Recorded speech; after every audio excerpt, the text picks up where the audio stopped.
आइए सुनते हैं तिल चौथ यानी सकट चौथ 2026 की कहानी।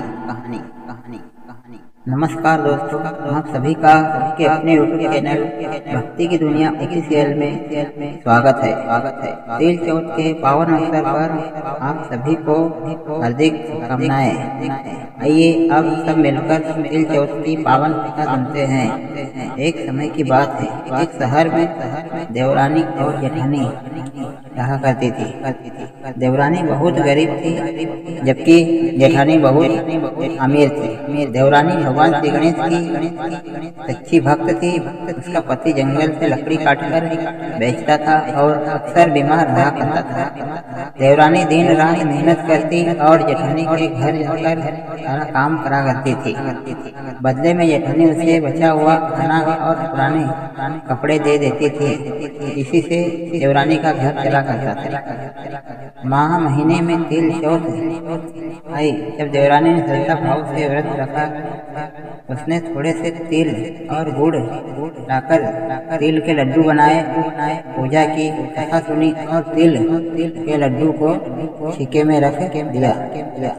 उसने मन ही मन निश्चय किया कि चंद्र दर्शन के बाद ही व्रत खोलूंगी। इसके बाद वह रोज की तरह जेठानी के घर काम करने चली गई। जब उसने जेठानी के बच्चों से खाना खाने को कहा तो बच्चों ने कहा, माँ का व्रत है, जब माँ खाना खाएगी तभी हम खाएंगे। जेठ जी ने भी यही कहा। सब साथ में मिलकर चांद देखने के बाद ही खाना खाएंगे। देवरानी ने विनती की, मुझे घर जाना है, थोड़ा खाना दे दीजिए। लेकिन जेठानी ने उसे कुछ भी नहीं दिया। देवरानी दुखी मन से घर लौट आई। घर पर पति और बच्चे इंतजार कर रहे थे उसका।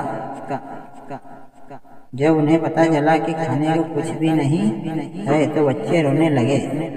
पति को गुस्सा आ गया। गुस्से में उसने देवरानी को मार दिया। बेचारी देवरानी रोती हुई भगवान श्री गणेश को याद करती रही और पानी पीकर सो गई। रात में भगवान गणेश जी उसके सपने में आए। उन्होंने कहा, मुझे भूख लगी है, कुछ खाने को दो। देवरानी ने विनम्रता से कहा, प्रभु मेरे पास तो कुछ भी नहीं है देने को, बस पूजा का बचा हुआ तिल का लड्डू है, वही खा लीजिए। गणेश जी ने प्रेम से तिल का लड्डू खाया और फिर बोले, अब मैं कहाँ विश्राम करूं? देवरानी ने कहा, जहाँ इच्छा हो वहाँ ठहर जाइए। फिर गणेश जी बोले, अब कहाँ पहुँचूं? थकी हुई देवरानी बोली, मेरे सर पर ही पहुँच दीजिए। सुबह जब देवरानी उठी तो उसका घर हीरे मोतियों से भर गया था। जहाँ गणेश जी ने सिर पर हाथ फेरा था वहाँ चमकती हुई बिंदी और टीका था। अब देवरानी को किसी के यहाँ काम करने की जरूरत नहीं रही। जब देवरानी काम पर नहीं आई तो जेठानी ने बच्चों को बुलाने भेजा। बच्चों ने लौटकर बताया, चाची का घर तो हीरे मोतियों से भरा हुआ है। यह सुनकर जेठानी जलने लगी। देवरानी ने सब सुनकर उसने भी वैसा ही करने की ठानी। उसने अपने पति से जबरदस्ती मार खाई थी, घी का चूरमा बनाया और सो गई। गलत नियत का फल हमेशा गलत ही मिलता है। रात में गणेश जी आए। जेठानी ने दिखावे से कहा, मेरे पास तो बहुत कुछ है, जो चाहे खाइए। सुबह उठते ही उसका घर गंदगी और बदबू से भर गया। उसके सिर पर भी गंदगी लगी थी। घबरा कर जेठानी ने गणेश जी से क्षमा मांगी। गणेश जी बोले, तूने लालच और ईर्ष्या से यह किया है, अब अपना आधा धन देवरानी को दे दे।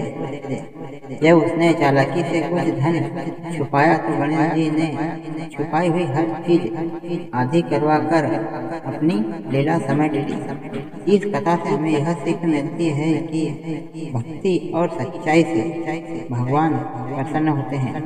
लालच और ईर्ष्या का फल हमेशा बुरा होता है। भगवान गणेश और चौथ माता हम सभी पर कृपा बनाए रखे। आपका सुहाग अमर रहे। कहानी कहने वाले, सुनने वाले और ओंकार भरने वाले सभी